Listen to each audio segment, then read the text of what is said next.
Assalamualaikum warahmatullahi wabarakatuh. Innal hamdalillah nahmaduhu wa nasta'inuhu wa nastaghfiruh wa na'udzu billahi min shururi anfusina wa min sayyiati a'malina. Man yahdihillahu fala mudhillalah wa man yudlil fala hadiyalah. Asyhadu an la ilaha illallah wahdahu la syarikalah wa asyhadu anna Muhammadan abduhu wa rasuluhu la nabiyya ba'dah. Salawat dan salam semoga senantiasa tercurahkan kepada Nabi Muhammad sallallahu alaihi wasallam beserta para keluarga, para sahabat dan orang-orang yang istiqomah berjalan di bawah naungan sunnah beliau hingga hari kiamat kelak. Baik, para pemirsa Ahsan TV, senang sekali kita ketemu lagi dalam kajian Islam ilmiah kita bersama Ustadz kita, guru kita, yaitu Ustadz Abu Fairuz Ahmad Ridwan LC.MA Hafizahullahu Ta'ala, dalam pembahasan Hasyiah Kitab Tauhid, buah karya dari Syekh Abdurrahman bin Muhammad bin Qasim Al-Asimi An-Najdi. Dan alhamdulillah kita sudah tersambung dengan Ustadz. Tapi sebelum kita memulai pembahasan kita pada pagi hari ini, kembali lagi kami mengajak para pemirsa Ahsan TV di sesi kedua nanti, bagi yang ingin bertanya bisa melalui telepon secara langsung dengan nomor 0811 900 7912. Ataupun bagi para pemirsa yang ingin bertanya melalui WhatsApp atau pesan singkat bisa melayangkan pertanyaannya di nomor 0811 900 7913. Dan kami harapkan pertanyaan-pertanyaan Anda bisa disesuaikan dengan pembahasan kita pada pagi hari ini, dan insya Allah pertanyaan Anda juga akan kami bacakan setelah Ustadz menuntaskan pembahasan pada pagi hari ini. Tapi tanpa memperpanjang waktu lagi, kita sapa terlebih dahulu Ustadz kita. Assalamualaikum warahmatullahi wabarakatuh, Ustadz. Waalaikumsalam warahmatullahi wabarakatuh. Bagaimana kabar Ustadz dan keluarga Ustadz? Alhamdulillah, Masya Allah, tabarakallah, bikhair insyaAllah. Ustadz, semoga Allah memudahkan pertemuan kita pada pagi hari ini Ustadz. Allahumma amin. Amin. Ustadz, kami persilakan Ustadz untuk memulai pembahasan pada pagi hari ini. Fala tafadhal. Jazakallah khairan. Bismillahirrahmanirrahim. Alhamdulillahi rabbil alamin. Iyyahu na'budu wa iyyahu nasta'in. Wa nusalli wa nusallimu ala abdihi wa rasulih Muhammadin wa ala alihi wa sahbihi ajma'in. Amma ba'du. Allahumma alhimni rusydi wa qini syarra nafsi. Para pemirsa Ahsan TV dimanapun Anda berada, alhamdulillah senang sekali pada hari ini dapat kembali Allah pertemukan kita dalam ketaatan kepadanya dan dalam membahas kitab Tauhid, buah karya Syekh Muhammad bin Wahab, yang kita insyaallah ta'ala akan mengambil buah faidah daripada penjelasannya daripada Syekh Abdurrahman bin Muhammad bin Qasim Al-Asimi An-Najdi dalam kitabnya Hasyiatu Kitab Tauhid. Dan insyaallah pada topik hari ini kita akan membahas tentang keutamaan Tauhid. Jika pada kesempatan yang sebelumnya kita telah menjelaskan apa itu hakikat Tauhid, pemurnian Allah Subhanahu Wa Taala dalam peribadatan kepadanya, dalam memurnikan uluhiyahnya, rububiyahnya, asma' wa sifat, itulah hakikat Tauhid. Tauhid adalah intinya menetapkan bagi Allah uluhiyahnya, rububiyahnya, asma' wa sifat. Maka pada hari ini kita akan membahas tentang keutamaan Tauhid. Setelah kita jelas apa itu Tauhid, ya, bahwasanya Tauhid itu memurnikan Allah dalam rububiyahnya dengan meyakini hanya Dia semata, Tuhan mencipta, Tuhan yang memelihara, mengatur alam semesta, menghidupkan, mematikan, memuliakan, menghinakan, berizki, dan seterusnya. Itu namanya Tauhid rububiyah, dan kita meyakini hanya Allah Subhanahu Wa Taala semata Tuhan yang layak diberikan kepadanya ibadah, namanya Tauhid ibadah atau Tauhid uluhiyah. Dan kita meyakini Allah Maha Sempurna, pemilik nama-nama dan sifat-sifat yang sempurna pula. Ya, dengan mana sifat-sifat tersebut tidaklah pernah sama dengan sifat makhluk. Ya, maka pada hari ini kita akan membahas apa keutamaan Tauhid agar orang terpacu untuk benar-benar merealisasikan Tauhid tersebut. Berkata Syekh Muhammad bin Abdul Wahab rahimahullah, babu fadli tauhidi wa ma yukaffiru minadz dzunub. Bab tentang keutamaan Tauhid yang dapat menggugurkan dosa-dosa. Ya, berkata Syekh Abdurrahman ketika menjelaskan bab ini, ay babu bayani azimi fadli tauhid. Maksudnya adalah bab tentang agungnya keutamaan tauhid. Wa takfiruhu lidzunub, di mana dia dapat menggugurkan dosa-dosa. Wa huwa ashmal wa aula, dan inilah makna yang lebih jelas, lebih sempurna, lebih umum. Ya, liraf'i wahmin anna thamma dhunuban la yukaffiruha tauhid. Oleh sebab murad, agar jangan ada persepsi orang bahwasanya Tauhid ini tidak dapat menggugurkan sebagian dosa. Tauhid dapat menggugurkan semua dosa-dosa manusia. Masya Allah, tabarakallah. Inilah keutamaan yang terbesar. Dia dapat menggugurkan semua dosa-dosa manusia tanpa terkecuali. Dengan keutamaan tauhid tersebut. Kata Syekh Rahman, wala raiba anna at-tauhida afdhalul a'mali 'ala al-itlaq. Taklah diragukan, tauhid inilah merupakan amalan yang paling utama secara mutlak. Ya. Tauhid adalah merupakan amalan yang paling utama secara mutlak. Wa a'dhamuha takfirun lidz-dzunub, dan dialah yang paling dahsyat menghapuskan segala dosa-dosa. Ya. Walamma dzakara ma'na at-tauhid, tatkala disebutkan sebelumnya oleh Syekh Muhammad tentang apa itu makna tauhid, wa kanatil anfusu laha ya tashawwaqa wa tashawwafa ila ma'rifatil ma'ani. Ya. Wa kanatil anfusu laha tashawwuqun wa tashawwufun ila ma'rifatil ma'ani. Maka tentunya jiwa ingin tahu pula ya mengetahui tentang apa makna yang terkandung dalam tauhid tersebut. Ya. Ila ma'rifatil ma'ani wa nail fadaili wa tahsiliha, untuk mendapatkan pula keutamaannya. Apa keutamaannya? Dalam berbuat orang senantiasa satu perbuatan yang akan dilakukan, dia mau tahu apa manfaatnya baginya. Orang bekerja, dia akan bekerja karena tahu manfaatnya, akan menghasilkan uang. Dengannya dia bisa menopang kehidupannya. Dan orang dalam segala amalan tidaklah berusaha mengetahui apa amalan tersebut, keutamaannya yang dapat diperoleh. Demikian juga dengan tauhid. Setelah kita mengenal apa itu tauhid, apa pula keutamaannya? Ya, nasaba dzikra fadlihi wa takfiruhu lidzunub. Maka Syekh menyebutkan pada bab berikut ini tentang keutamaan tauhid ini, bahwa dia dapat menggugurkan dosa-dosa. Targhiban fih wa tahdhiran minasyirki, agar orang-orang berupaya untuk mewujudkan tauhid ini, merealisasikannya, menjauhi syirik. Ya. Wa qaulillahi ta'ala alladzina amanu wa lam yalbisu imanahum bidzulmin ulaika lahumul amnu wa hum muhtadun. Berkata Syekh Muhammad rahimahullah, pengarang kitab At-Tauhid, jika menyebutkan tentang keutamaan tauhid, dia menggugurkan dosa-dosa, dia menyebutkan firman Allah Subhanahu wa taala, alladzina amanu, dan adapun orang-orang yang beriman, wa lam yalbisu imanahum bidzulmin, yang mereka tidak mencampur adukkan iman mereka dengan kezaliman, ulaika lahumul amnu, maka mereka lah yang akan mendapatkan jaminan keamanan di dunia, aman dengan tauhid, dalam alam barzakh aman dengan tauhid, di akhirat aman dengan tauhid. Wa hum muhtadun, mereka pula akan mendapat petunjuk di dunia, petunjuk berupa jalan kepada Allah, meniti sunnah Rasulullah. Dalam alam barzakh mendapat petunjuk untuk dapat menjawab pertanyaan malaikat Munkar Nakir. Dan kelak di surga, dan kelak di hari akhir dapat petunjuk menuju jalan surga, Jannatun Naim. Petunjuk untuk melewati sirat yang dibentangkan di atas neraka. Maka inilah buah daripada tauhid.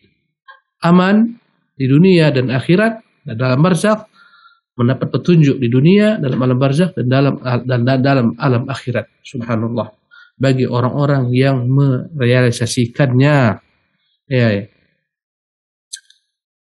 Pemirsa yang dimuliakan oleh Allah Subhanahu wa taala, jadi makna alladzina amanu wa lam yalbisu imanahum bidzulmin, orang-orang yang beriman dan tidak mencampur adukkan imannya dengan kezaliman, ay akhlasul ibadati lillahi wahdah. Maksudnya adalah memurnikan ibadah hanya untuk Allah. Wa lam yakhlitu tauhidahum bisyirkin. Ya, dan tidak mencampur adukkan tauhid mereka dengan kesyirikan. Ya. Karena sebagian orang mencampur adukkan tauhidnya dengan kesyirikan, imannya dengan kesyirikan. Maka yang dijamin di sini aman adalah orang yang datang dengan tauhid yang utuh tanpa campur aduk dengan syirik. Ini yang diberikan Allah oleh Allah Subhanahu wa taala, jaminan keselamatan di dunia dan di akhirat, dan petunjuk di dunia dan akhirat. Artinya orang yang mencampur adukkan imannya dengan kesyirikan, karena makna az-zulmu di sini, kezaliman adalah kesyirikan yang nanti akan disebutkan ya tafsirannya. Yang mencampur adukkan imannya dengan kesyirikan, maka batallah segala bentuk keimanan tersebut, karena iman tidak menerima kesyirikan. Gugurlah semua iman tersebut, sia-sialah iman tersebut. jika telah tercampur aduk dengan kesyirikan. Subhanallah. Maka maksud walam yalbisu imanahum bidzulmin maknanya adalah ikhlas, memurnikan ibadahnya untuk Allah tanpa dicampur adukkan dengan kesyirikan. Karena makna kezaliman di sini adalah kesyirikan. Walabsu syai'i bisyai'i taghtiyatuhu bihi wa ihatatuhu bihi min jami' jihatihi. Karena kata-kata yalbasu adalah kata-kata lubsah, memakaikan sesuatu ya secara utuh dari semua sisi. Itulah makna lubsah. Maka makna tauhid ini, makna iman yang utuh adalah iman yang benar-benar sempurna menutupi seorang dari semua sisi. Tak ada padanya celah kesyirikan. Ini yang dijamin aman oleh Allah Subhanahu wa taala. Ya. Bisa dimuliakan oleh Allah Subhanahu wa taala. Dan asal kata az-zulmu, apa itu zalim? Yang tidak mencampur adukkan iman dengan kezaliman. Kezaliman secara bahasa maknanya adalah wad'u syai'i fi ghairi mawdhi'ihi. Zalim itu adalah meletakkan sesuatu bukan pada tempatnya. Ya. Karena itulah syirik disebut zulmun, zalim, karena memang tidak menempatkan ibadah pada tempatnya. Ibadah seharusnya hanya untuk Allah, tapi ibadah ini dia serahkan kepada selain Allah Subhanahu wa taala. Karena itulah orang musyrik layak disebut zalim, karena dia menempatkan ibadah yang seharusnya untuk Allah kepada selain Allah Subhanahu wa taala. Berarti dia tidak pandai menempatkan ibadah. Bayangkan doa yang seharusnya dipanjatkan untuk Allah, tapi diarahkan kepada makhluk. Berdoa ke kuburan wali, wahai wali fulan, mudahkanlah hidup saya, murahkan rezeki saya, wahai wali fulan, mudahkan jodoh saya, wahai wali fulan, sembuhkan saya. Ini adalah ibadah yang salah alamat. Doa harus untuk Allah. Maka meski dia meyakini Allah pencipta alam semesta, pemelihara, pengatur, tapi perbuatan dia meminta kepada selain Allah ini adalah kesyirikan. Berarti dia telah mencampur adukkan imannya dengan kesyirikan. Artinya gugurlah semua imannya. Subhanallah. Ya. Pemirsa ini dimuliakan Allah Subhanahu wa taala. Maka yang dijamin aman di sini adalah orang yang tidak mencampur adukkan imannya, tauhidnya dengan kesyirikan. Subhanallah. Mereka lah yang akan selamat aman. Ya. Ai humul aminuna fid dunya wal akhirah. Mereka lah akan diberikan Allah jaminan keselamatan di dunia dan di akhirat. Ya. Di dunia mereka tidak akan diperangi, tidak akan disentuh. Umirtu an uqatila an-nasa hatta yashhadu an la ilaha illallah, kata Nabi, aku disuruh Allah memerangi manusia sampai mereka mengingkarkan bahwa tidak ada Tuhan yang hak diibadati kecuali Allah dan aku Rasulullah. Ya. Hatta yashhadu an la ilaha illallah, sampai mereka mengingkarkan kalimat syahadat. Ya. Fa inhum qaluha asamu minni dima'ahum wa amwalahum. Kalau mereka mengatakan kalimat ini, berarti mereka telah menjaga daripadaku harta mereka dan darah-darah mereka aman di dunia, tidak akan diperangi. Subhanallah. Karena kaum musyrikin yang mengganggu Islam, menghalangi dakwah Islam, berhak diperangi. Ya, ketika mereka diperangi, tak terjaga darah mereka, harta mereka, sebagaimana Nabi memerangi kaum musyrikin yang menjadi penghambat dakwah Islam, menghambat manusia kembali kepada fitrahnya menyembah Allah Subhanahu wa taala. Maka dengan tauhid akan aman seseorang di dunia, aman darahnya, aman hartanya, dan akan aman pula di negeri akhirat daripada azab Allah Subhanahu wa taala. Ya. Kemudian al-muhtadun, mereka yang akan mendapat petunjuk di dunia, ya, menuju jalan Allah Subhanahu wa taala. Juga al-muhtadun di negeri akhirat menuju jalan as-sirat yang Allah bentangkan dari neraka jahanam. Subhanallah. Ketika turun ayat ini, alladzina amanu wa lam yalbisu imanahum bidzulmin ulaika lahumul amnu wa hum muhtadun. Orang-orang yang beriman dan tidak mencampur adukkan imannya dengan kezaliman, mereka itulah yang akan mendapatkan keamanan dan mereka di atas petunjuk. Ayat ini begitu berat bagi para sahabat Nabi sallallahu alaihi wasallam. Kata Syekh Abdul Rahman, ya syaqqa ala ashabi Rasulillah sallallahu alaihi wasallam. Berat ayat ini. Dhannu anna dhulma al-masyruta huwa dhulmul 'abdi nafsa. Dikira mereka, disangkakan mereka, makna kezaliman ini adalah kezaliman seorang hamba atas dirinya, bagi dirinya. Ya, karena setiap orang selalu menzalimi diri. Kita ini selalu berbuat dosa, loh. Mata kita kadang-kadang kita zalimi dengan melihat yang haram, telinga kita zalimi dengan mendengarkan yang haram, tangan kita zalimi dengan melakukan yang haram. Mereka mengira makna kezaliman adalah maksiat biasa. Mereka mengira yang akan dapat petunjuk dan keamanan hanyalah orang-orang yang murni dengan iman tanpa celah dosa, tanpa celah sama sekali maksiat.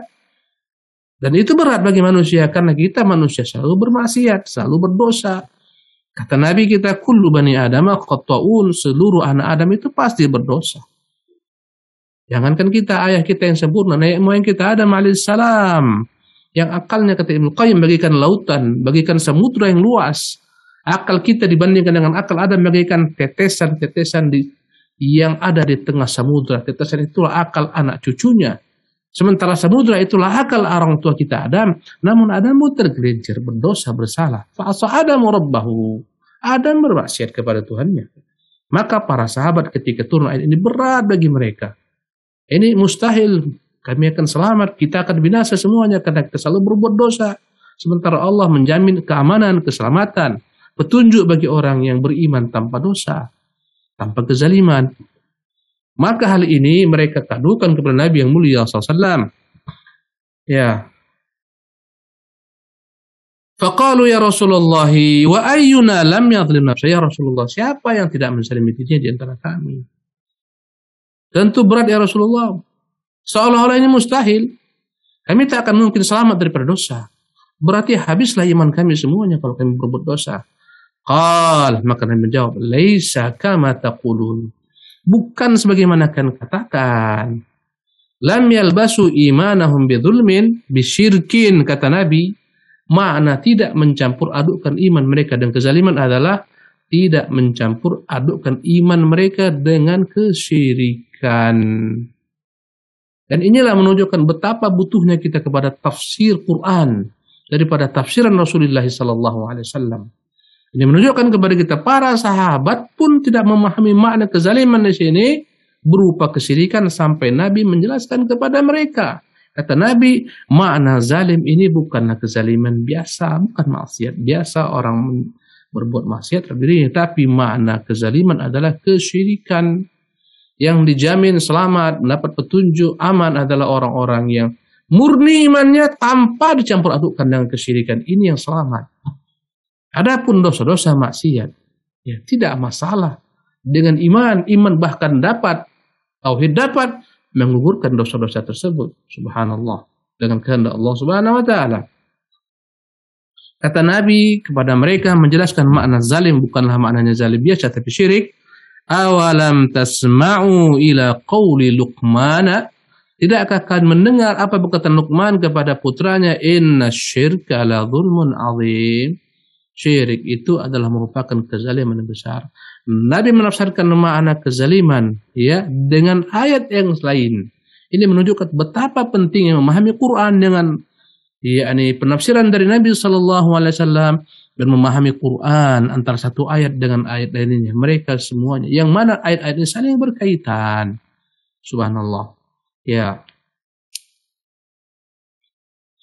Para pemirsa yang dimuliakan oleh Allah Subhanahu wa Ta'ala. Jadi kata Nabi SAW, makna kezaliman adalah syirik sebagaimana Allah katakan melalui lisan Luqman kepada putranya, janganlah engkau berbuat syirik, sesungguhnya syirik adalah kezaliman yang besar. Subhanallah. Maka Nabi menjelaskan kepada mereka makna tidak mencampur adukkan iman dengan kezaliman adalah tidak mencampur adukkan iman dengan apapun bentuk kesyirikan. Subhanallah. Ya. Adapun manusia, adapun kita pasti akan berbuat kezaliman. Tapi bukan ini maksud ayat. Ya, Allah menjelaskan tentang ketiga pembagian manusia yang menerima kitab. Kita semuanya menerima kitab Al-Quran sebagai pedoman kita. Kaum Yahudi mendapatkan kitab Taurat. Ya, Bani Israel mendapatkan kitab Injil. Ternyata dalam mengikuti ajaran Alkitab, ajaran Quran, manusia terbagi menjadi tiga bagian. Subhanallah, tak satu mereka, kata Allah, "Tsumma awrathna al-kitaba alladziina istafaina min ibadina." Kemudian kami wariskanlah Alkitab, baik berupa Quran, Taurat, Injil, Zabur, kepada hamba-hamba yang kami pilih. Kemudian mereka sebarkanlah kitab ini kepada umat mereka agar menerimanya. Apa kata Allah tentang umat yang menerima Alkitab ini? Faminhum, dan di antara mereka, faminhum zalimun li nafsihi. Ada yang menzalimi dirinya. Maksudnya apa? Mereka menerima ajaran Alkitab tapi tak menjalankan semua yang terdapat dalamnya. Terkadang mereka meninggalkan sebagian perintahnya. Ini dikatakan zalimun li nafsihi. Wa minhum muqtasid, di antara mereka ada yang pertengahan. Mereka yang menjalankan isi Alkitab secara utuh, mengerjakan hal-hal yang Allah wajibkan. Subhanallah. Andai kata mereka tergelincir salah, seketika bertobat kembali cepat kepada Allah Subhanahu wa taala. Ini tingkatan yang kedua. Wa minhum sabiqun bil khairat, dan di antara mereka ada orang yang berlomba-lomba dalam kebaikan. Ini tingkatan tertinggi. Datang kepada mereka Alkitab, Al-Quran, Taurat, Zabur, Injil, mereka imani, mereka ikuti petunjuknya, mereka jauhi segala macam larangannya, mereka berlomba dalam segala macam bentuk kebaikan. Inilah yang tertinggi. Subhanallah. Maksudnya bahwasanya dalam menerima ajaran Al-Quran, ternyata umat Islam berbeda-beda. Tak sepenuhnya utuh. Ada yang menzalimi dirinya, yang mencampur adukan iman mereka dengan maksiat. Ada yang mengerjakan secara utuh syariat Islam dari hal yang wajib-wajib.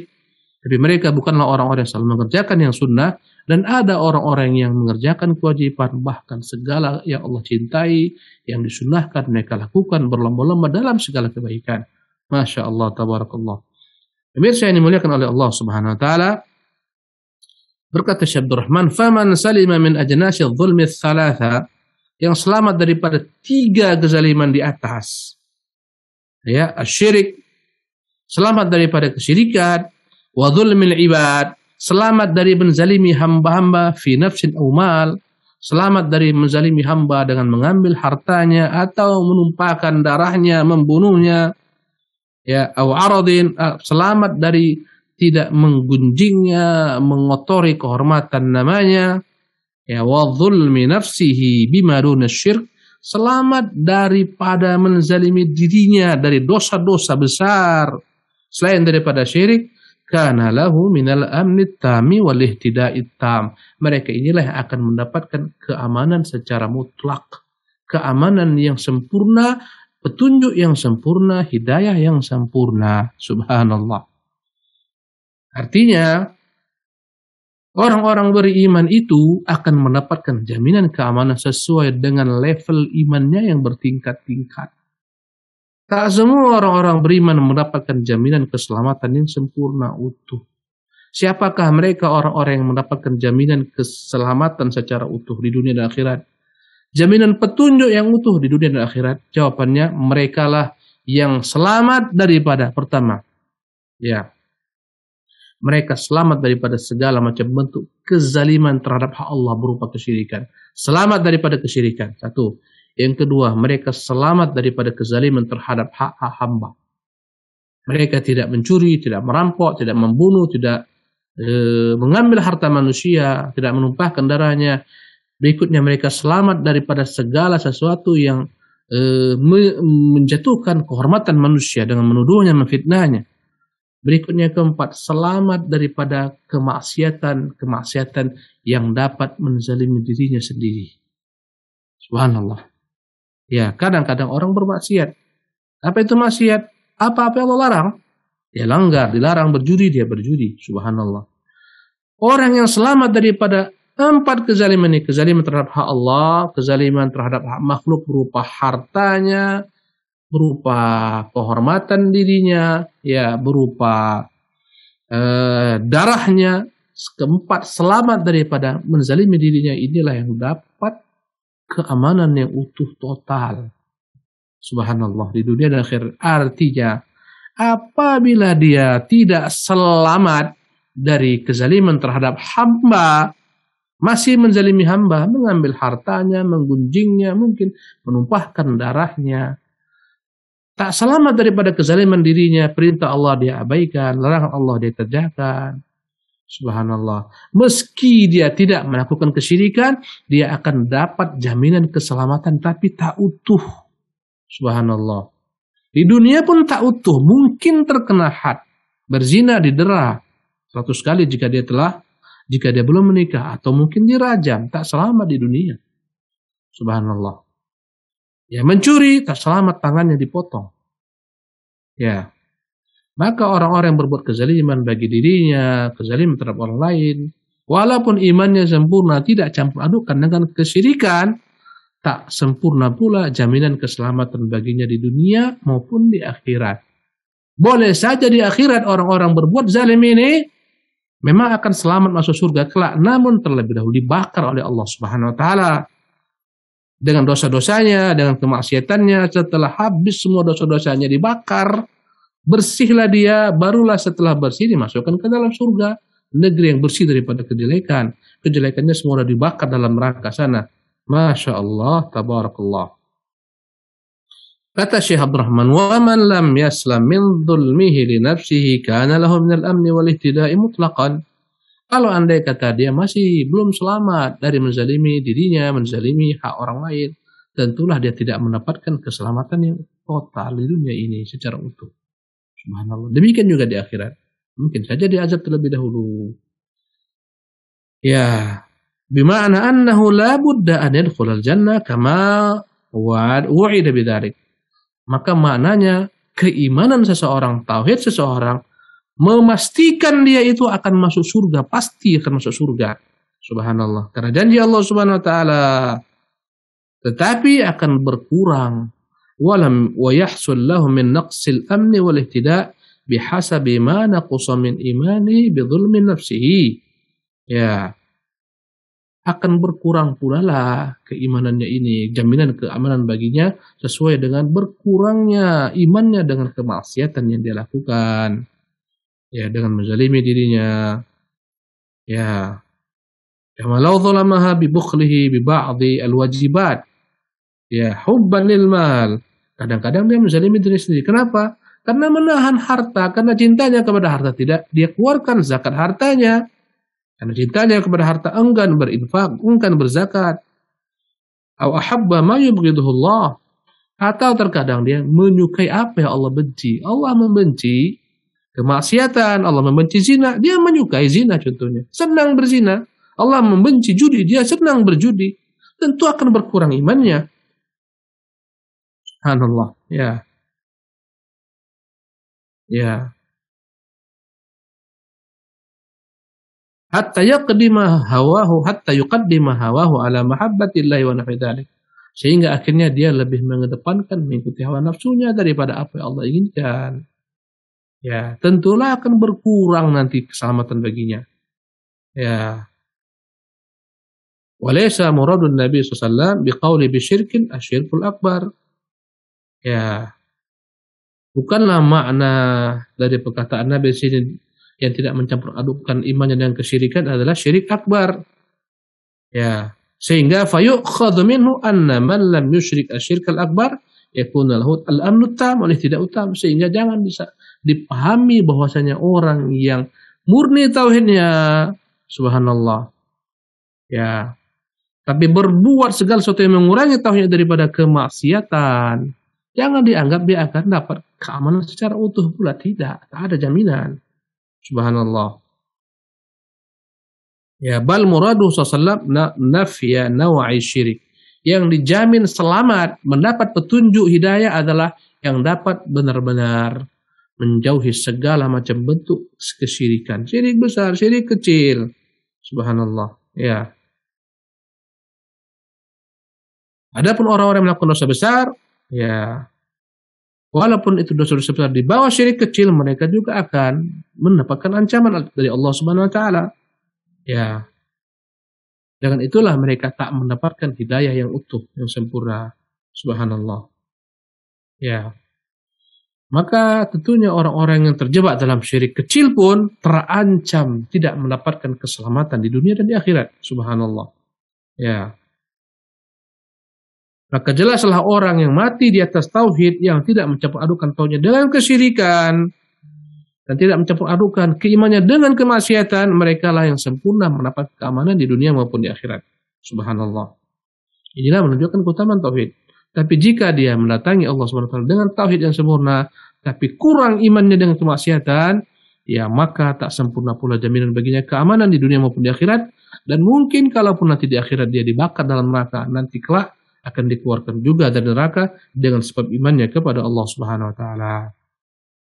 Berkata Syekh Muhammad bin Abdullah rahimahullah, an Ubadah bin Samit radhiyallahu anhu, qala, dari Ubadah bin Samit semoga Allah meridhoinya, dia berkata, qala Rasulullah SAW, berkata Rasulullah SAW, man syahida an la ilaha illallah wahdahu la syarikalah, barang siapa bersaksi tidak ada Tuhan yang hak diibadati, disembah kecuali Allah Subhanahu wa taala semata, tak ada sekutu laginya, wa anna Muhammadan abduhu wa rasuluh, dan dia pun beriman bahwasanya Muhammad adalah hamba Allah dan Rasulnya. Ya. Pertama, mengimani Allah sebagai Tuhan yang hak, selainnya batil. Yang kedua, mengimani Muhammad sebagai hamba Allah yang wajib diikuti, tak boleh ditentang, dan sebagai Rasul yang harus dijadikan panutan umat. Dan dia adalah hamba manusia yang tak layak dijadikan sebagai tandingan bagi Allah Subhanahu wa taala. Jadi jemaah sekalian, Nabi Muhammad itu harus diyakini dia sebagai seorang Rasul. Pertama, agar kita wajib mengikuti syariat beliau, menjadikan beliau sebagai penuntun. Yang kedua, meyakini dia seorang hamba Allah SWT, agar jangan sampai kita angkat derajatnya, kita samakan dengan Tuhan Allah SWT. Karena sebagian umat terlampau berlebih-lebihan dalam menyanjung Nabi SAW, sehingga mereka angkat Nabi setingkat dengan Allah. Mereka karang berbagai macam syair-syair pujian kepada Nabi seolah-olah Nabi sama dengan Allah SWT. Nabi pengatur alam semesta, Nabi pemilik dunia dan akhirat misalnya. Ini ungkapan-ungkapan kesyirikan. Ya, maka barang siapa yang beriman Allah sebagai Tuhan yang hak, Muhammad sebagai hambanya dan Rasulnya. Subhanallah. Sebagai hamba, agar jangan sampai kita pertuhankan Nabi Muhammad, sebagai Rasul, agar jangan sampai kita lecehkan syariatnya. Ini yang kedua. Yang ketiga, wa anna Isa abdullahi wa rasuluh, dan barang siapa yang mengimani Isa yang disembah kaum Nasara dikatakan putra Tuhan, yang mengimani Isa adalah Abdullah, itu hamba Allah, bukan Tuhan, bukan pula anak Tuhan, bukan pula jelmaan Tuhan. Dia adalah Abdullah, hamba Allah, wa rasuluh, dan dia juga Rasulullah, Rasul utusan Allah kepada Bani Israel. Bukan sebagaimana kaum Yahudi yang kafir kepada Isa, yang ingin membunuh Isa, yang tidak mengaku syariat Isa. Subhanallah. Jadi kata-kata mengakui Isa adalah hamba Allah dan Rasulnya, ya, menafikan dua umat yang tergelincir dalam Isa, Yahudi dan Nasara. Yahudi begitu buruknya memperlakukan Isa, mereka ingin bunuh, bahkan mereka menuduh Isa adalah putra daripada perselingkuhan, perzinahan. Subhanallah. Mereka kafir dengan Isa, mereka tak beriman kepada Isa. Mereka ingin membunuh Isa. Sementara umat lain berlebihan terhadap Isa. Mereka akan mengatakan Isa ini bukan hamba, tapi dia Tuhan, atau dia putra Tuhan. Dan ibundanya Isa bukanlah hamba, tapi dia istri Tuhan, iyadzan billah. Ibunya Tuhan, na'udzubillah min dzalik. Ya. Inilah dua umat. Yang satu melecehkan Isa, yang satu mengangkatnya sebagai Tuhan. Adapun Islam, adapun umat Muhammad meletakkan pada porsinya, meyakini Isa adalah hamba Allah, bukan putra Tuhan, bukan pula Tuhan, bukan jelmaan Tuhan. Sekaligus dia adalah merupakan Rasulullah yang dia wajib diimani. Subhanallah. Oleh seluruh manusia, umat Islam tidak akan sah keimanannya selama mereka tidak beriman kepada Isa sebagai Rasulullah. Siapapun umat Muhammad yang kafir kepada Isa, tak meyakini Isa sebagai Rasul, kafir keluar daripada agama Muhammad SAW. Allahu Akbar. Ini menunjukkan kepada kita betapa selamatnya agama ini. Kita menghormati semua Nabi tanpa kita beda-bedakan. Kita imani mereka sebagai Nabi, sebagai Rasul. Kita muliakan, kita puji mereka, kita sanjung mereka sesuai porsinya. Lihatlah bagaimana kaum Nasara, mereka berhenti imannya hanya kepada Isa. Mereka kafir kepada Muhammad. Lihatlah kaum Yahudi berhenti imannya hanya kepada Musa. Mereka kafir kepada Isa dan Muhammad. Subhanallah. Allahu Akbar. Karena itulah ketika terjadi dialog antara Al-Imam Al-Baqilani dengan seorang ahli ulama kaum Nasara, dia mengatakan Islam ini agama yang aneh. Kalian dalam agama kalian membolehkan laki-laki kalian menikahi perempuan kami, perempuan kaum Nasara, perempuan kaum Yahudi. Subhanallah. Tapi anehnya kalian tidak membiarkan perempuan-perempuan kalian dinikah oleh laki-laki kami, laki-laki kaum Nasara, laki-laki kaum Yahudi. Dalam agama kita, jumhur ulama mengatakan boleh seorang laki-laki mukmin beristrikan dengan seorang perempuan Nasrani, perempuan Yahudi, boleh. Dalam agama kita menurut kebanyakan para ulama, menurut nas Al-Quran Al-Karim, ya wal muhsanatu minan nisa wal muhsanatu minal ladzina utul min qablikum. Dan boleh menikahi perempuan yang baik-baik dan perempuan orang-orang ahli kitab yang beriman dengan kitab sebelum mereka. Boleh. Ya kata uskup tersebut kepada Imam Baqilani, kalian aneh agama kalian ini. Perempuan-perempuan kalian kan haramkan menikahi laki-laki kami, Yahudi maupun Nasara, tapi kalian laki-laki boleh menikahi perempuan-perempuan kami. Subhanallah. Yahudi maupun Nasara. Maka Imam Baqilani rahimahullah mengatakan, kami dibolehkan Allah menikahi perempuan-perempuan Yahudi dan Nasara karena kami beriman dengan nabi-nabi Allah Subhanahu wa taala. Kami beriman dengan nabinya kaum Nasara, Isa bin Maryam. Kami pun beriman dengan nabinya kaum Yahudi, Musa ibnu Imran. Ya.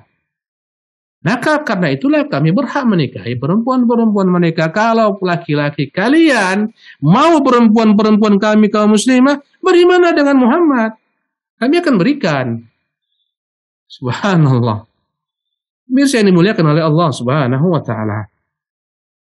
Jadi inilah keyakinan setiap orang muslim tentang Isa bin Maryam. Dia itu adalah hamba Allah, bukan Allah, bukan putra Allah. Ya, dia adalah hamba Allah, kemudian dia juga adalah merupakan Rasulullah, utusan Allah, bukan kafir sebagaimana yang diklaim kaum Yahudi, bukan orang fasik sebagaimana yang diklaim kaum Yahudi, bukan anak zina, tidak. Alangkah indahnya Islam, alangkah sempurnanya Islam. Tak ada seorang nabi pun yang dicela dalam Islam, disanjung setinggi-tingginya apapun nabi tersebut, karena semua datang daripada Allah. Tidak kita beda-bedakan. Wala nufarriqu baina ahadin min rusulih, kami tak berani membeda-bedakan seorang pun dari rasulnya, beriman dengan sebagian, kafir dengan sebagian, tidak. Tapi mereka mengimani sebagian rasul, mereka bunuh sebagian rasul. Subhanallah. Kemudian kembali tentang Isa, wa kalimatuhu alqaha ila Maryama wa ruhun minhu, meyakini bahwasanya Isa itu terjadi dengan kalimat Allah kun. Allah katakan kun, jadi, ya, maka terciptalah Isa, terciptalah ruh Isa dari kalimat kun. Subhanallah. Kalimat Allah ini adalah merupakan sifat Allah, perkataan Allah. Dan Allah jika ingin sesuatu cukup mengatakan kun. Innama amru idza arada syai'an an yaqula lahu kun fayakun. Sesungguhnya Allah jika berkehendak sesuatu cukup mengatakan kun, jadi, fayakun, jadilah dia. Subhanallah. Ya.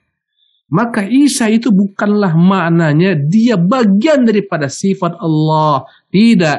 Isa adalah merupakan makhluk ciptaan Allah yang diciptakan dengan kalimat kun Allah Subhanahu wa taala.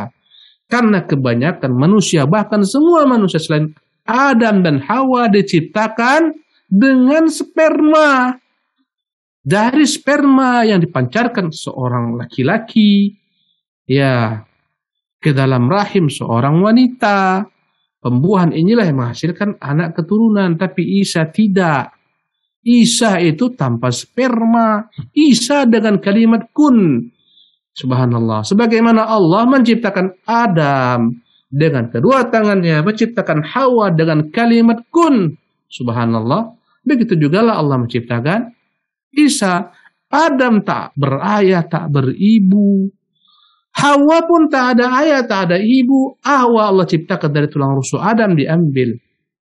Wahai kalian kaum Nasara, mengapa kalian menyembah Isa? Kalian mengatakan Isa disembah karena dia putra Tuhan. Karena tak ada ayahnya, lebih hebat daripada Isa Adam. Tak ada ayah, tak ada ibu. Mengapa tak disembah oleh kalian? Hawa pun demikian. Subhanallah. Maka keyakinan kita Isa itu bukanlah Allah, tapi tercipta dengan kalimat Allah kun. Ila Maryam, ya Allah Subhanahu wa taala, ditiupkan ke dalam rahim Maryam al-Batul wa ruhun minhu, dan dengan ruh yang diciptakan dari Allah Subhanahu wa taala, dari ciptaan Allah Subhanahu wa taala. Ya, ini agar kita tahu dan yakin kedustaan orang-orang Yahudi yang mengatakan Isa itu terlahir di atas ranjang perzinahan. Kata mereka ibunda Isa berzina, kita katakan tidak. Isa lahir tanpa perzinahan, Isa lahir tanpa ayah, Isa lahir dengan kalimat kun Allah Subhanahu wa taala. Masya Allah, inilah agama Islam, agama yang lurus. Ya, inilah yang membedakan kita dengan kaum Yahudi dan kaum Nasara yang menyembah Isa atau mengkafirkan Isa, yang ini mengangkat sebagai Tuhan, ini ingin membunuh Isa. Subhanallah. Kemudian kata Rasulullah SAW, ya, wa anna Isa Abdullah, wa anna Isa Abdullah wa Rasuluhu. Wa kalimatu alqaila Maryam rahmin wal jannah haqqun wan naru haqqun. Ya, yang beriman surga itu hak ada. Ya, ini mengingkari semua kelompok-kelompok yang mengingkari hari berbangkit. Semacam kaum ateis, ad-dahriyun, kata mereka tak ada surga, tak ada neraka. In hiya illa hayatuna dunya. Hidup ini hanya ada kehidupan di dunia. Namutu wa nahya, kita hidup di dunia dan nanti akan mati. Ya wa ma yuhlikuna illa dahru, kita tak akan pernah binasa kecuali karena semuanya memang zaman yang membinasakan. Tak ada Allah, tak ada hari berbangkit. Mati selesai. Maka Allah Jalla wa'ala mengingkari semua orang-orang yang ingkar dengan hari berbangkit. Apapun jenis keyakinan mereka, ateiskah mereka, komuniskah mereka, ya, kaum falsafah, ahli falsafat yang tak mengimani hari berbangkit, Allah mengingkari mereka semua. Semua dianggap Allah kafir. Za'amal ladzina kafaru an la yub'atsu, orang-orang kafir menganggap mereka tidak akan pernah dibangkitkan. Bala wa rabbi latub'atsunna, demi Tuhanku, sekali-kali tidak, mereka pasti akan dibangkitkan. Subhanallah. Orang-orang beriman meyakini akan ada hari berbangkit, akan ada surga. Wal jannatu haqqun wan naru haqqun. Ya, atau wal jannatu haqqun wan naru haqqun, bersaksi surga itu hak adanya. Bahkan ahlu sunnah meyakini surga telah ada, telah Allah ciptakan. Dan setiap hari Allah Subhanahu wa ta'ala ya memperbaharui kenikmatan di surga dengan amal manusia di bumi. Ibnu Qayyim menyebutkan dalam kitabnya Al-Wabilus Sayyib bahwasanya surga itu terus menerus ditambah berbagai macam kenikmatan padanya, dibangun istananya dengan zikrullah, dengan amal saleh. Jika seorang berhenti dari beramal saleh, maka malaikat berhenti membangun rumah mereka di surga. Subhanallah. Dikatakan oleh malaikat, lam ta'tina nafaqah. Ya, terhenti pembangunan di surga ini karena terhenti amal saleh di dunia diperbuat oleh hamba. Subhanallah. Surga terus berbenah setiap hari. Subhanallah, yang kita ucapkan akan Allah bangunkan bagi kita. Ya, akan Allah berikan kepada kita satu pohon kurma di surga. Yang meyakini surga hak, surga ada, bahkan surga telah ada. Subhanallah. Dan surga merupakan balasan bagi orang-orang yang beriman kepada Allah, mengikuti jejak Rasulnya. Wan naru haqqun, meyakini neraka itu ada. Neraka hak. Ya, dia merupakan tempat siksaan bagi hamba-hamba yang membangkang kepada Allah dan Rasulnya. Ya. Dan dengan keyakinannya terhadap surga itu ada, maka dia beramal untuk masuk ke dapat surga, untuk dapat masuk ke dalam surga. Ketika dia meyakini ada neraka, maka dia beramal agar menjauhi segala macam maksiat yang membuat dia akan dimasukkan ke dalam neraka. Subhanallah. Inilah buah iman kepada surga dan neraka. Bukan sekadar yakin ada surga dan neraka, tidak, ada konsekuensinya. Kalau kau yakin ada surga, mengapa kau berlari daripadanya? Mengapa kau tidak kejar dia? Mengapa tidak kau tuntut dia? Berkata sebagian ulama salaf, alangkah anehnya manusia. Dia tahu surga dan kenikmatannya, namun dia berlari daripadanya. Dia tahu neraka dengan segala macam azabnya, namun dia berlari mengejarnya. Subhanallah. Kalau engkau memimpikan surga, bekerjalah, berusahalah, maksimallah, berikhtiarlah, raih surga dengan amal saleh, dengan iman kepada Allah Subhanahu wa taala. Kalau kau takut dengan neraka, berusahalah, berikhtiarlah, jauhi segala macam yang dimurkai Allah, dilarang oleh Allah Subhanahu wa taala. Ini buah konsekuensi beriman dengan surga dan neraka, kedua-duanya hak. Subhanallah. Jadi barang siapa yang bersaksi tidak ada Tuhan yang hak diibadati kecuali Allah semata, tak ada sekutu baginya, meyakini Muhammad adalah hamba Allah dan Rasulnya, hamba yang tak boleh dipertuhankan, Rasul yang harus diikuti, meyakini Isa adalah hamba Allah dan Rasulnya. Bukan Tuhan, bukan anak Tuhan, bukan pula seorang yang dikatakan dia itu kafir, hamba Allah dan Rasulnya. Meyakini Isa terjadi dengan kalimat Allah Subhanahu wa taala yang ditiupkan pada rahim Maryam al-Batul. Kemudian meyakini surga itu hak adanya dan dia bersiap-siap untuknya. Meyakini neraka hak adanya dan dia bersiap-siap untuk menjauhinya. Yang mengimani ini semua, adkhalahu Allahul jannah. Allah pasti masukkan dia ke dalam surga. Artinya yang tidak mengimani semua perkara di atas tidak akan masuk surga. Tak beriman Allah sebagai Tuhan, masuk neraka. Tak mengimani Nabi sebagai hamba Allah Rasulnya, masuk neraka. Tak mengimani Isa sebagai hamba Allah dan Rasulnya, masuk neraka. Tak mengimani Isa adalah merupakan makhluk ciptaan Allah dan kalimat kunnya, masuk ke dalam neraka. Subhanallah.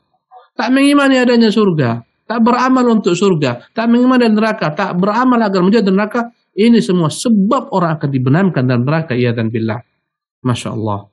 Akhrajahu, hadis ini dikeluarkan oleh Imam Bukhari dan Imam Muslim rahimahumullah rahmatan wasi'atan. Walahuma fi hadits Itban, dan juga terdapat dalam riwayat dari sahabat Nabi Itban yang ikut Bukhari Muslim, fa innallaha, sesungguhnya Allah harrama 'alan nar, mengharamkan neraka, mengharamkan seseorang masuk neraka. Kepada siapa? Ala man qala la ilaha illallah yabtaghi bidzalika wajha Allah. Allah mengharamkan neraka bagi orang-orang yang mengucapkan kalimat la ilaha illallah. Ya, tidak ada Tuhan yang dibanding kecuali Allah. Yabtaghi bidzalika wajha Allah. Yang dalam mengucapkan tersebut dia benar-benar hanya mengharapkan wajah Allah Subhanahu wa taala semata. Subhanallah. Makna mengharapkan wajah Allah, para jemaah sekalian, harus saya jelaskan. Wajah Allah adalah bagian daripada zat Allah Subhanahu wa taala, dan kata-kata wajah ini adalah merupakan, subhanallah, ya, merupakan bagian yang, wajah adalah bagian yang terpenting dari diri manusia, subhanallah. Maka kita katakan misalnya dalam bahasa Indonesia, ini orang kerja cari muka, subhanallah. Cari muka ini, cari muka. Padahal dia bukan hanya mencari muka, dia mencari keridhaan seseorang. Tapi orang tersebut dilambangkan dengan muka karena inilah yang paling penting dari diri seorang. Demikian juga lah orang yang mencari wajah Allah, bukan maknanya hanya wajah Allah semata, tapi wajah dalam merupakan yang paling dominan dalam zat Allah Subhanahu wa taala. Subhanallah. Banyak orang-orang yang akalnya tak sempurna, mereka tertawa mendengar ini, mencari wajah Allah, memangnya Allah wajah saja. Subhanallah. Na'udzubillah min dzalik. Tidak. Ini adalah hal yang paling penting dari zat Allah Subhanahu wa taala. Bagaimana Allah menyimpulkan kata-kata salat dengan ruku. Ya, idza dakhala ahadukum masjid fala yaqud hatta yarka rakatain. Kalau kalian masuk masjid jangan kalian duduk kecuali ruku, duduk 2 kali ruku. Makna ruku sini apa? Salat 2 rakaat. Subhanallah. Jadi kata Rasulullah dalam hadis Itban, barang siapa yang mengucapkan kalimat la ilaha illallah dengan murni, dengan ikhlas, hanya mengharapkan Allah Subhanahu wa taala, wajah Allah Subhanahu wa taala, ikhlas, tak ada tendensi, memahami maknanya sepenuhnya, menjauhi segala macam konsekuensinya. Kalau orang telah mengucapkan kalimat la ilaha illallah namun masih bergantung kepada dukun, memuja kuburan, bergantung kepada jimat, ini tidak yabtaghi bidzalika wajha Allah, tidak murni. Ucapan la ilaha illallah tercemar dengan kesyirikan, ini tak selamat. Ini tak jamin orang ini selamat daripada neraka, tak jamin masuk surga. Ya Allah jamin masuk surga adalah yang mengucapkan, Allah haramkan neraka bagi orang yang mengucapkan kalimat la ilaha illallah dengan benar, dengan ikhlas, dengan jujur, dengan murni, dengan tidak mencampur adukan keimanannya dengan segala macam bentuk kesyirikan. Subhanallah. Wa Nabi Sa'id al-Khudri radhiyallahu anhu, dan dari Abu Sa'id al-Khudri semoga Allah meridhoinya, anin Nabi sallallahu alaihi wasallam qala, dari Nabi sallallahu alaihi wasallam dia bersabda, qala Musa alaihi salam, suatu ketika Musa berkata, ya Rabbi, wahai Tuhan, alimni syai'an adhkuruka wa ad'uka bi, ajarkan saya sesuatu yang saya dapat dengan sesuatu tersebut berdoa kepadamu, berzikir mengingatmu. Musa meminta satu amalan spesial untuk dirinya, yang dengannya dia berzikir kepada Allah, yang dengannya dia berdoa kepada Allah. Apa jawaban Allah? Faqala qul ya Musa, Allah berkata, wahai Musa, katakan la ilaha illallah. Qala ya Rabb, berkata Musa, wahai Tuhan, kullu ibadika yaquluna hadza, semua hamba-Mu juga mengatakan ucapan la ilaha illallah sama. Musa ingin satu kalimat yang spesial. Subhanallah. untuk dirinya saja. Dia tak ingin yang berserikat dengan orang banyak. Kata Allah, ucapkan la ilaha illallah. Ya Allah, ini kalimat semua orang hamba-hambamu, semua orang beriman mengucapkan itu. Tak ada beda saya dengan mereka. Maka Allah Jalla wa'ala menjelaskan kepada Musa tentang kalimat ini bukan sembarang kalimat. Qala ya Musa, Allah berkata, wahai Musa, tahukah engkau, lau anna samawati sab'a, sekiranya langit 7 lapis, wa amirahunna ghairi, dan semua penduduk langit sana berupa malaikat-malaikat ruh para syuhada, para nabi selain saya, kata Allah Subhanahu wa taala. Wal aradina sab'ah, dan semua bumi yang 7 lapis fi kaffatin, diletakkan fi kiffatin, ya, diletakkan dalam satu neraca timbangan. Wala ilaha illallah fi kiffatin, diletakkan kalimat la ilaha dalam timbangan lain. Malat bihinna la ilaha illallah, akan berat seketika timbangan yang terdapat padanya kalimat la ilaha illallah. Bumi 7 lapis, langit 7 lapis dengan semua malaikat di atasnya begitu dahsyat besar, tak sebanding sedikit jua pun dengan kalimat la ilaha illallah. Subhanallah. Menunjukkan besarnya kalimat ini, utamanya kalimat ini. Rawah Ibnu Hibban wal Hakim wa sahahahu. Wa Tirmidzi wa hasanahu. Ya. Oleh Tirmidzi wa hasanahu an Anas, dan ada hadis lain dari Imam Tirmidzi meriwayatkan dari hadis Anas. Sami'tu Rasulullah SAW yaqulu, aku mendengar bersabda, qala Allah Ta'ala, Allah berfirman, ya bani Adam, wahai anak Adam.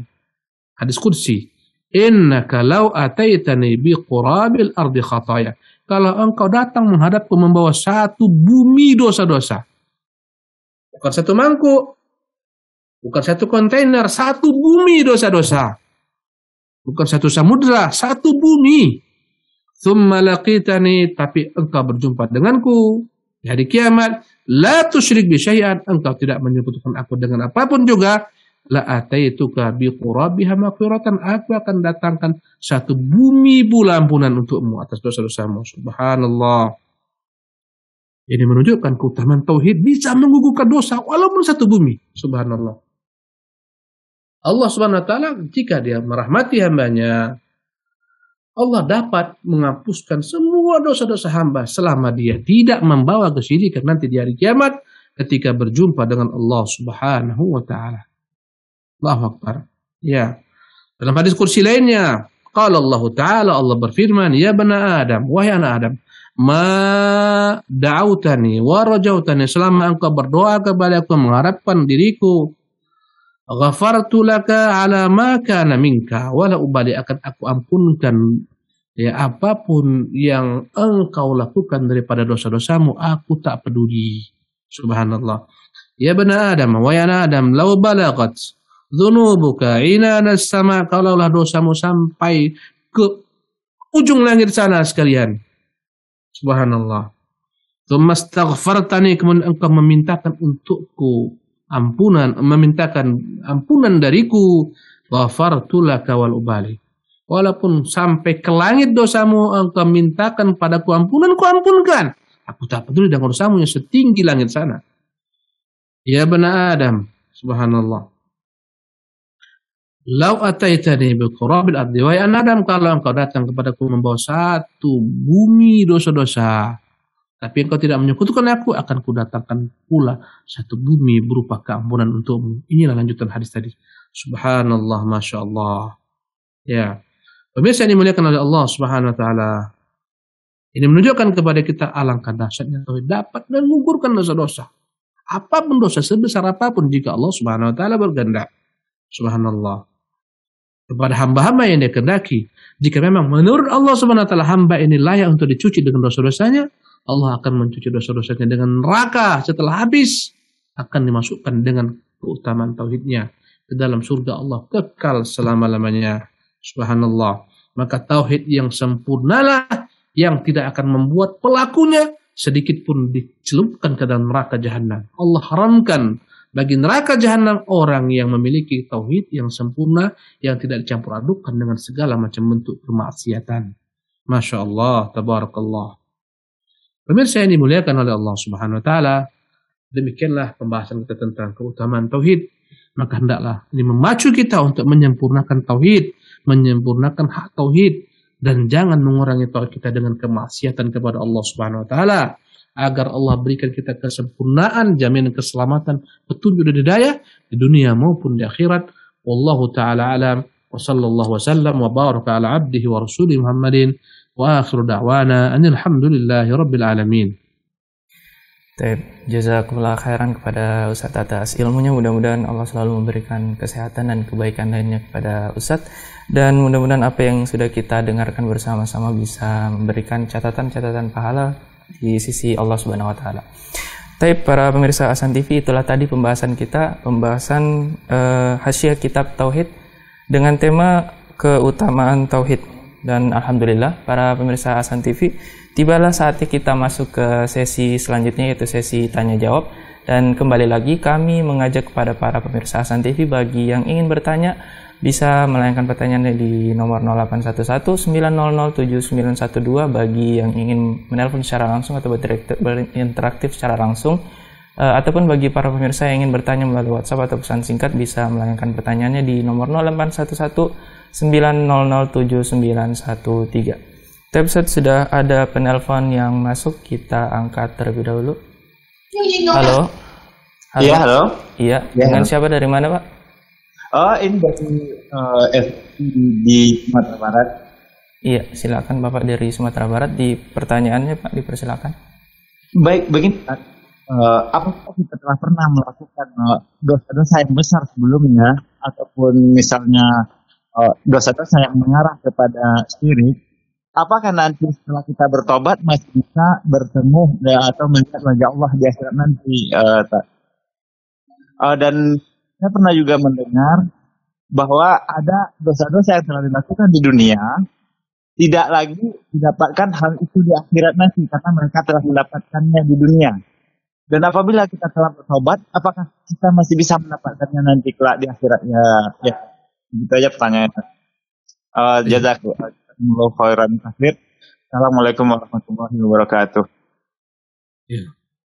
Bismillah, alhamdulillah, wassalatu wassalamu ala rasulillah, la haula wa la quwata illa billah. Saya mohon maaf jika nanti saya tak sempurna menyebutkan soalnya, karena agak sedikit terputus-putus. Intinya pertanyaannya tentang orang-orang yang dahulu tergelincir, pernah berbuat dosa-dosa besar, bahkan menjurus kepada kesyirikan. Kemudian dia bertobat. Ya, apakah dengan tobatnya ini kelak, ya, Allah Subhanahu wa taala akan mengampuninya? Karena tersebar di masyarakat bahwasanya syirik itu, orang yang berbuat syirik tidak diampuni dosanya. Maka kita luruskan, orang berbuat syirik tidak diampuni dosanya ketika dia mati dan belum bertobat kepada Allah Subhanahu wa taala. Tapi orang yang berbuat syirik kemudian bertobat, Allah akan ampunkan dosanya, dan di hari kiamat dia akan dimasukkan ke dalam surga karena dia telah tobat daripada kesyirikan. Ya, Allah berfirman, "Innallaha la yaghfiru an yushraka bihi." Ayat ini banyak disalahpahami oleh sebagian manusia. Innallaha la yaghfiru an yushraka bihi. Sesungguhnya Allah tidak mengampuni, ya, orang-orang yang menyekutukannya.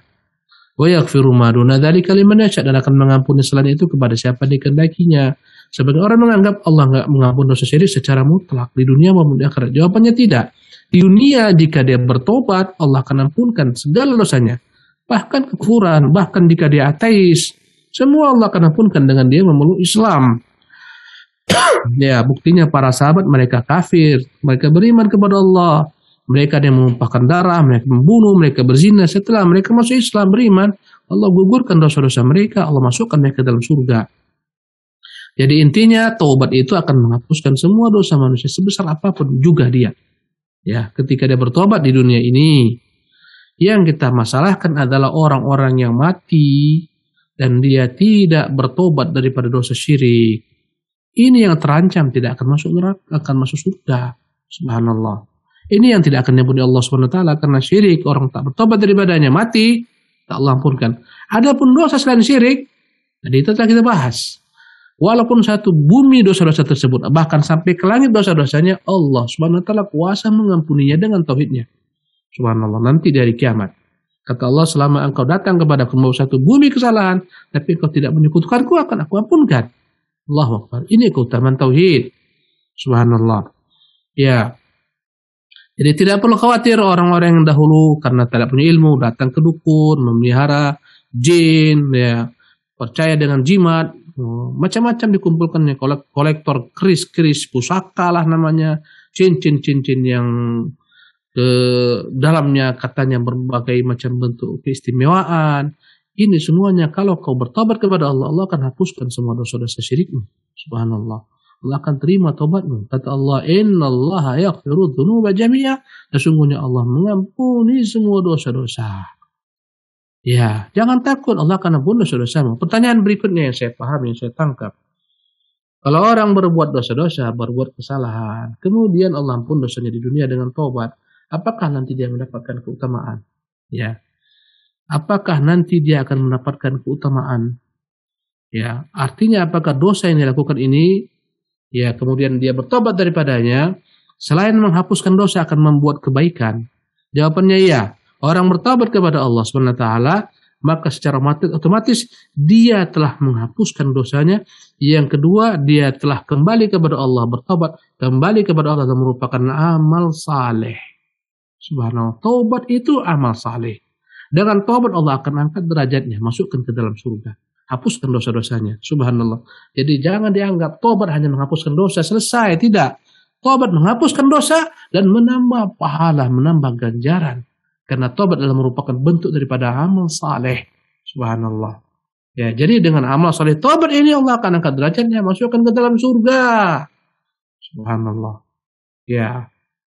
Bahkan para ulama mereka mengatakan, dan ini pendapat yang paling rajih, orang yang pernah tergelincir dalam kekufuran, ya, ketika dia masuk Islam bertaubat, maka Allah akan ampunkan semua dosa-dosa masa lalunya yang dilakukan ketika dalam keadaan kafir. Satu. Yang kedua, Allah akan mencatatkan semua kebaikan-kebaikan yang dia buat masa lalunya ketika dia kafir. Orang kafir juga berbuat kebaikan. Orang kafir mau bersedekah, mau berderma. Orang kafir ada yang mau berbakti kepada orang tuanya. Maka ketika dia masuk Islam, semua amal kebaikan yang dia lakukan ketika kafir, Allah akan masukkan ke dalam catatannya. Setelah dia masuk Islam, dalam catatan kebaikannya. Inilah rahmat Allah Subhanahu wa taala. Ya. Orang yang dahulu kala berbuat maksiat, subhanallah, kemudian dia bertobat, ya, maka Allah ampunkan maksiatnya dan Allah gantikan dengan ganjaran pahala tobat kebaikan. Bahkan dahulu kala misalnya kita bersedekah karena ria, karena ingin dipuji manusia, dan kita bertobat kepada Allah. Para ulama memang berselisih dalam hal ini. Apakah akan dikembalikan ganjarannya? Pendapat yang paling sahih, pendapat yang lebih dekat pada kebenaran, orang bertobat dari dosa-dosa rianya, dahulu pamer, ria, bersedekah, tobat, Allah akan hapuskan siksaan atas rianya, Allah akan kembalikan secara utuh ganjaran pahala yang dia perbuat dahulu karena ria kepada manusia. Allahu Akbar. Bagian daripada bentuk rahmat Allah Subhanahu wa taala. Ketika engkau berbuat ria, habis semua amalanmu. Habis gugur. Ketika engkau sadar, engkau tobat istighfar, Allah ampuni dosa riamu, Allah masukkan kembali catatan amalan kebaikanmu ke dalam catatan kebaikan-kebaikanmu. Masya Allah, tabarakallah. Wallahu ta'ala alam. Nah. Jazakumullah khairan Ustaz atas jawabannya. Ustaz, mudah-mudahan bisa bermanfaat bagi penanya. Tapi Ustaz, kita lanjut ke pertanyaan kedua. Ustaz, sudah ada penelpon yang masuk, kita angkat terlebih dahulu. Assalamualaikum warahmatullahi wabarakatuh. Iya, dengan siapa, dari mana Bu? Dengan Batu Sangki. Iya, dipersilakan pertanyaannya. Ya, aku mau bertanya. Misalnya kita tahajud sampai bangun tidur 3 malam terakhir, dan jika suatu saat kita kesiangan, apakah kita harus melakukan boleh tahajud dan seperti pagi hari setelah subuh gitu? Pertanyaannya bisa diulang, terputus-putus. Ya, gini Ustaz, kan misalnya kita biasa melakukan dan witir setelah bangun tidur di sepertiga akhir. Dan jika kita kesiangan bangunnya, apakah kita melakukan boleh melakukan tahajud dan witirnya Ustaz, karena nggak ingin gitu Baik. ketinggalan gitu tahajudnya, maksudnya ingin merutinkannya Ustaz. Ya. Jelas insyaallah. Cukup. Assalamualaikum warahmatullahi wabarakatuh. Waalaikumsalam. Bismillah, alhamdulillah, ba'du. Meski terputus-putus saya dapat tangkap soalnya. Orang yang biasa melakukan witir di malam hari, salat malam di malam hari, qadarullah dia terluput salat witir, terluput salat malam, ketiduran karena sakit, karena safar. Pertanyaannya, dia ingin supaya witir ini dapat ya pahalanya. Kira-kira dapatkah diganti salat malam, witir malam yang tidak kita kerjakan karena ada uzur, diganti di siang hari? Jawabannya, ya dapat dia kerjakan salat duha di siang hari, pengganti sholat malam yang lepas. Tapi namanya sholat duha, bukan sholat witir. Karena witir itu adalah merupakan sholat malam. Ya, dan para ulama mengatakan orang yang terluput witir malamnya, qiyamul lailnya, dia bisa ganti dengan duha. Dia kerjakan duha, minimalnya 2, bisa 4, bisa 6, bisa 8. Inilah yang menggantikannya. Niatnya duha, bukan niatnya sholat malam, bukan pula niatnya witir. Karena telah terluput. Jadi untuk mengganti ini digantilah dengan duha. Bukan namanya lagi witir, bukan lagi namanya sholat malam. Kita harapkan ganjaran inilah yang akan dapat menutup terluputnya kita dari mengerjakan sholat malam. Bahkan subhanallah, di antara bentuk rahmat Allah, kalaulah seorang terbiasa sholat malam, kapan dia sakit tak mengerjakan sholat malam, atau ketiduran tak mengerjakan sholat malam, tetap dituliskan baginya pahala sempurna utuh. Ketika dia sabar tak sholat malam, dituliskan baginya sempurna utuh. Ini bentuk rahmat Allah SWT. Orang terbiasa dengan satu amalan, kemudian dia tinggalkan karena sakit, ada uzur, tetap Allah tuliskan baginya secara sempurna amalan tersebut. Masya Allah. Jadi ibu yang ketinggalan sholat malam, biasa mengerjakannya karena sakit, ketiduran, Allah tuliskan sempurna catatan sholat malam ibu. Andai kata ibu merasa tak nyaman, mau menambah, boleh ditambah dengan sholat duha di pagi hari. Wallahu ta'ala alam. Nah. Baik, jazakumullah khairan. Ada Ustaz atas jawaban yang mudah-mudahan bisa bermanfaat bagi penanya. Tapi Ustaz, kita lanjut ke pertanyaan selanjutnya Ustaz dari pesan singkat atau WhatsApp. Assalamualaikum Ustaz, saya sudah bertobat dari syirik, alhamdulillah. Yang jadi pertanyaan saya dulu, saya disusuk Ustaz. Apakah susuk itu harus dikeluarkan dari tubuh saya? Ustaz, jazakumullah khairan atas jawabannya. Bismillah, alhamdulillah, wassalatu wassalamu ala rasulillah, la hawla wa la quwata illa billah. Sebagian orang ingin supaya tampil percaya diri, gagah, tampan rupawan, akhirnya dia datang ke dukun. Maka dukun berusaha untuk memperindah wajahnya dengan memasukkan alat susuk. Ya, apakah jarum dan segala macam. Apabila seorang telah taubat, ya, apakah dia harus mengeluarkan perangkat tersebut? Ya, wallahu tabaraka ta'ala. Saya tidak mengetahui secara pasti benarkah hal ini ada terjadi. Yang saya pahami ini semua adalah tipu daya syaitan untuk membangun keyakinan kepada manusia. Bahwasanya engkau sekarang ini sudah ada susuk dalam dirimu, engkau akan tampil indah. Hanya membangun keyakinan, hakikatnya tak ada. Sebagaimana kita tahu kadang-kadang kita datang ke dukun, dukun akan mengakali kita. Kata dukun, ini engkau dikerjai orang nih. Kadang-kadang dukun mengeluarkan dari dalam telur berbagai macam, ada jarum, ada paku dalam telur. Ini telur nih ditembakkan ke dalam tubuhmu ini. Dalam telurnya ada paku. Bagaimana masuk akal kita? Ada paku, ada jarum dalam telur. Ini semua adalah sihir, tipu daya, tipu muslihat. Oleh karena itu, jika Anda telah bertobat kepada Allah, hilangkan pikiran Anda tentang susuk masa lalu. Jangan dipikirkan. Sudah tinggalkan. Itu adalah merupakan tipu daya syaitan, perbuatan syaitan. Tak usah kau ambil pusing. Selama kau sudah bertobat, sudah. Kembali kepada Allah. Sembah Allah SWT. Kesalahi masa lalumu. Sempurnakan tauhidmu. Tak ada yang namanya susuk itu harus dibongkar-bongkar. Tak ada. Karena itu adalah merupakan tipu daya syaitan semata. Lain dengan orang tobat dari maksiat. Badannya penuh tatu. Apabila dia mampu menghilangkan tatunya dan tidak menghilangkan nyawanya dan menghilangkan tatu. Atau tidak menyakiti dirinya yang berlebihan. Wajib dia hilangkan. Apabila menghilangkan tatu resikonya besar. Ya akan mencelakakan dirinya, maka tak mengapa biarkan tatu dalam tubuhmu. Subhanallah. Namun jangan kau tampak-tampakkan, tutupi, sembunyikan, pakai pakaian yang besar. Ya, tak perlu kau harus paksakan, harus menghilangkan tatumu. Tapi yang namanya berbagai macam perangkat-perangkat yang katanya susu, itu semua adalah merupakan hasil tipu daya syaitan. Tak usah kau pikirkan. Semuanya telah hilang dengan izin Allah Subhanahu wa taala dengan kembalinya engkau kepada tauhid. Wallahu taala alam. Naam. Jazakumullah khairan pada Ustaz atas jawabannya, mudah-mudahan bisa bermanfaat bagi penanya.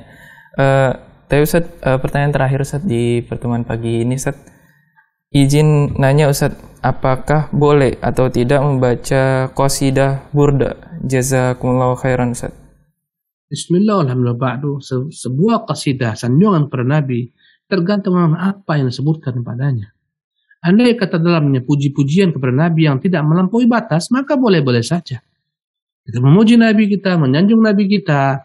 Tapi jika puji-pujian tersebut mengandung hal-hal yang berlebihan, hulu, kultus, sehingga mengangkat Nabi sama dengan Tuhan, maka tak boleh ucapan tersebut diucapkan. Pujian ini pujian yang batil. Nabi saja ketika ada seorang perempuan bersandung di hadapan Nabi di hari raya, dia mengatakan di antara dalam syairnya, dia mengatakan, wa fina nabiyyun ya'lamu ma fi ghadi. Di tengah-tengah kami ada seorang Nabi yang tahu apa terjadi hari esok. Kata Nabi, stop. Ini bait harus kau hapuskan. Aku tak tahu apa yang terjadi esok hari.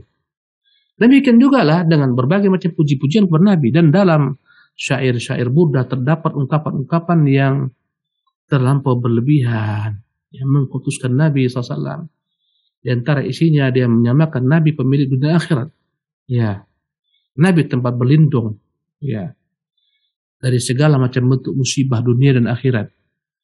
Ya. Ini di antara bentuk ucapan-ucapan terdapat dalam syair Buddha tersebut. Ini berlebihan, ini harus dibenarkan, diluruskan. Artinya kalimat-kalimat yang bermasalah hapuskan, yang tak masalah silahkan. Ya. Ya akramal khalqi man li siwaka a'udzu bihi. Di antara yang disebutkan dalam syair ini, wahai makhluk yang paling mulia, siapakah tempat saya berlindung selain daripadamu ketika datang musibah Belanda, bencana Belanda. Ini kalimat kesyirikan, bukan Nabi tempat berlindung, tapi Allah. Oleh karena itu kita katakan syair-syair semacam ini dalamnya ada ungkapan-ungkapan yang berlebihan, jangan dibaca. Tidak boleh dibaca. Ini Nabi ketika hidup tahu dia akan marah besar. Ya, wallahu tabaraka wa ta'ala alam. Naam. Baik, jazakumullah khairan kepada Ustadz yang telah memberikan jawaban-jawaban dari pertanyaan-pertanyaan yang sudah ditayangkan ke redaksi. Dan itulah tadi pertanyaan terakhir di pertemuan pada kali ini, dan tak terasa Ustadz kita sudah di penghujung acara. Tapi sebelum kita menutup acara pada hari ini, mungkin ada ikhtitam dari Ustadz. Cukup insyaallah. Cukup Ustadz. Tapi para pemirsa Hasan TV, demikianlah pertemuan kita pada pagi hari ini, dan jazakumullah khairan juga kepada para pemirsa Hasan TV yang sudah setia menyaksikan program Hasan TV terkhususnya pada pagi hari ini. Dan insya Allah kita akan ketemu lagi pada pertemuan selanjutnya pada hari Senin pukul 7 waktu Indonesia Barat. Dan terakhir kami selaku kru yang bertugas memohon maaf apabila ada kesalahan selama pertemuan ini berlangsung. Dan terakhir kami tutup pertemuan pada pagi hari ini dengan doa kafaratul majelis. Subhanakallahumma bihamdik asyhadu an la ilaha illa anta astaghfiruka wa atubu ilaik. Assalamualaikum warahmatullahi wabarakatuh.